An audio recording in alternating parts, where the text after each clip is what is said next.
வணக்கம் திதி. தென்மேற்கு பருவமழை தீவிரமடையாத நிலையில் கர்நாடகாவில் உள்ள அணைகள் போதிய நீர் இருப்பு இல்லாத காரணத்தினால் தமிழகத்திற்கு நீர்வரத்து குறைந்துள்ளது. இதனால் மேட்டூர் அணைக்கான நீர்வரத்து படிப்படியாக குறைந்துள்ளது. தற்பொழுது 54 அடி மட்டுமே மேட்டூர் அணைக்கான நீர்வரத்து வந்து கொண்டிருக்கிறது.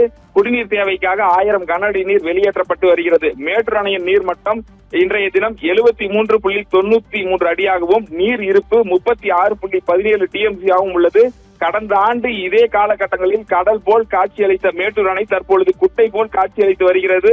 நீர்வரத்து முற்றிலும் குறைந்த காரணத்தினால் பறந்து விரிந்து காணப்படும் காவிரி அணை தற்பொழுது குட்டையாக மாறி காட்சியளிக்கிறது. அந்த காட்சிகளை தான் தற்போது நாம் பார்த்துக் கொண்டிருக்கிறோம். தொடர்ந்து இந்த நீர்வரத்து சரிந்து கொண்டே இருக்கிறது. இந்த நீர்வரத்து குறைந்து வருவதை பயன்படுத்தி தடை செய்யப்பட்ட வலைகளை சமூக விரோதிகள் பயன்படுத்தி மீன் பிடித்து செல்வதாகவும், இதனால் மேட்டூர் அணை சுற்று வட்டார பகுதிகளில் மீன் வளம் அழிந்து வரும் சூழல் உருவாகியுள்ளது. இதனை மாவட்ட நிர்வாகம் உடனடியாக கண்காணித்து தடை செய்யப்பட்ட வலைகளை மீன் பிடிக்கும் நபர்களை கண்டறிந்து அவர்கள் மீது நடவடிக்கை எடுக்க வேண்டும் என்ற ஒரு கோரிக்கையும் எழுந்துள்ளது.